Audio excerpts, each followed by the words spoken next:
Oh no. I've never eaten at this place before, so today we're gonna set that right, with not one, but 2 entire family meals, and several extra sides thrown in for good measure. This will definitely ensure that I get my fix of Hawaiian barbecue for 2018 and beyond. Since this wasn't an official challenge, I chose to work with a 1-hour time limit to experience as much of this feast as possible. With no fanfare, no BS, and no Stalin, it's time to answer the age-old question and find out how much Ono Hawaiian barbecue one man can eat.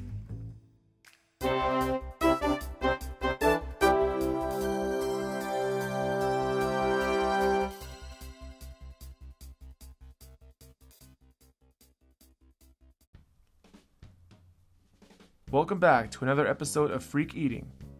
This is probably one of my most ridiculous challenges from the whole year of 2018, and I think it's fitting that I uploaded it the week after Thanksgiving. You might even think of it as a Hawaiian barbecue version of Turkey Day, except there's no turkey or mashed potatoes to be found on this table. Instead, you have 2 entire family meal combos from Ono, accompanied by a side of fried shrimp, a side of cream cheese wontons, or rangoons, and an order each of beef musubi, chicken musubi, and spam musubi. I started the hour-long feast by diving into the barbecue chicken and barbecue beef, which were simply delicious. Ono estimates that one family combo should feed 4 people, so all the food on the table was probably fitting for a party of 10. Why I choose to test the limits of one human stomach is a matter for another day. So let's focus on the food. A single family meal comes with 3 protein dishes, a side of macaroni, a side of rice, and a side of veggies. The protein dishes, which are all sourced from animal products or seafood, come served in a bed of lettuce, and that bed of lettuce is considered to be the side of veggies. Since that's a ridiculous amount of lettuce on top of all the other food, I chose not to make that part of my challenge on account of the plethora of main dishes that were available. I did ask if the protein dishes could be served without lettuce, but for presentation purposes I was told the lettuce needed to be used to help maintain product consistency. Okay, so no big deal. I also only included 1 side each of macaroni and rice, so that way we could showcase more of the main dishes as part of the challenge. Going with 2 side dishes apiece made less sense to me if we could showcase more of the seafood and musubi plates. If you've already seen 1 plate of rice, you really don't need to see 2. Variety feels like a good thing here.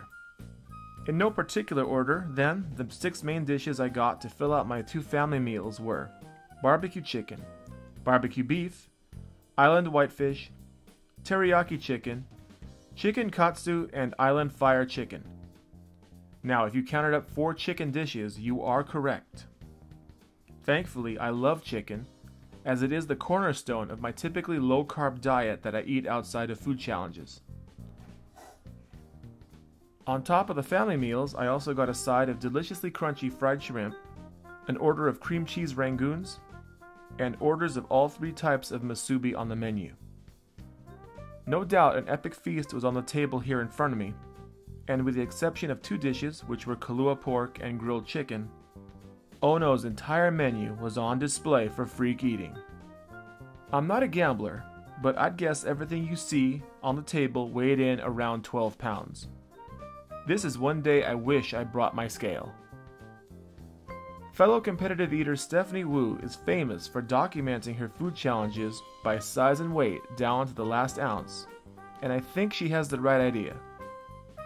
It's good to know how much food you're dealing with, especially when the portions are ginormous. An hour is a long time for sure, but not long enough when you've got 11 plates in front of you. 11 heaping plates. At least everything here was scrumptious. The frustrating thing for me was I'd never eaten at Ono before, and I wasn't really giving myself the proper time to experience the cuisine. But what I remember I will relate.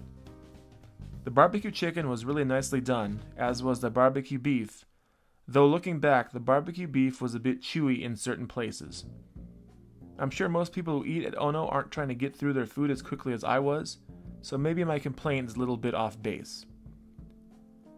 The glaze on the teriyaki chicken was outstanding, balancing sweet and savory flavors perfectly, and the crunch of the fried shrimp was insanely satisfying. I think I appreciated the extreme change in texture from all of the barbecue meats. You go from meats to the crunch on the shrimp, and it was actually pretty good.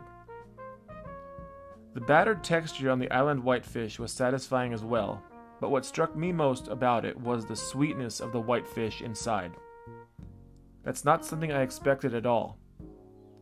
When I make whitefish at home, it usually ends up with a flaky texture and a very meaty flavor. Ono, on the other hand, makes their whitefish into a very special treat. As I was eating this, I knew it was one dish from Ono that I'd love to eat again, just not with a time limit hanging over my head. Now let's talk about the official side dishes. The rice was very straightforward. Ono serves 6 scoops of steamed white rice as a family meal side, and they taste the way you'd expect white rice to taste. Clean and airy, with little actual flavor to be detected outside of the standard grains of rice. Ditto for the veggies. Though I didn't hold myself to finishing the beds of lettuce, I took a few bites here and there, and felt satisfied in knowing that their lettuce was fresh and crisp. The macaroni salad, however, was the winner of the side game. I've eaten plenty of macaroni salad at family get-togethers, school functions, buffets, and even serious restaurants, but this one gets my vote. When I eat at Ono again, macaroni salad will definitely be going home in my to-go box. They prepare it in an extremely creamy way. At moments I wondered if I was eating macaroni or just straight cream. They do hide some vegetable matter in their macaroni salad, but we can forgive that. The overall flavor and feeling they give you is just plain delectable.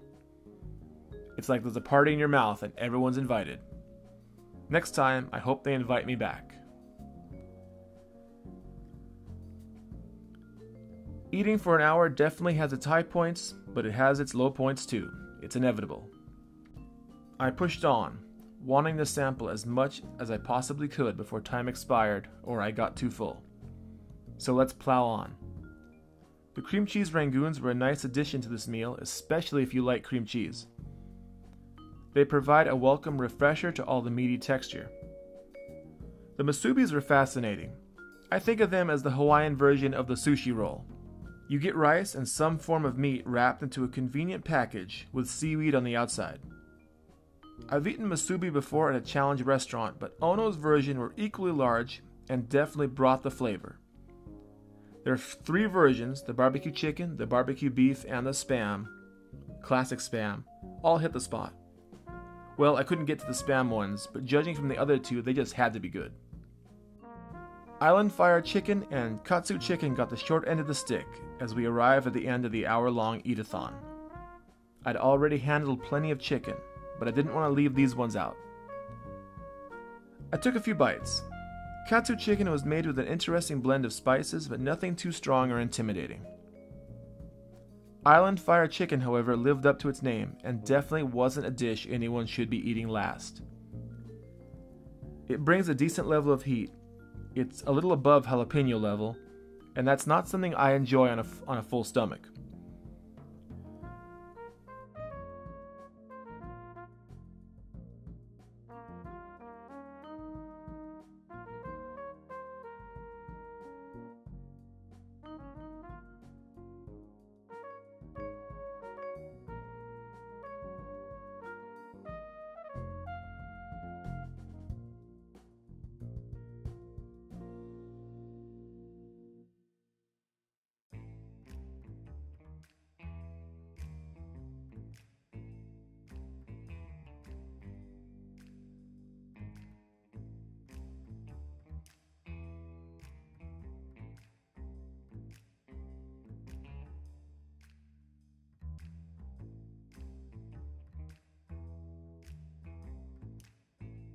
Aware of how close I was to the time running up, my hour was coming to an end. I took my last few bites and began to take leave of the sumptuous banquet.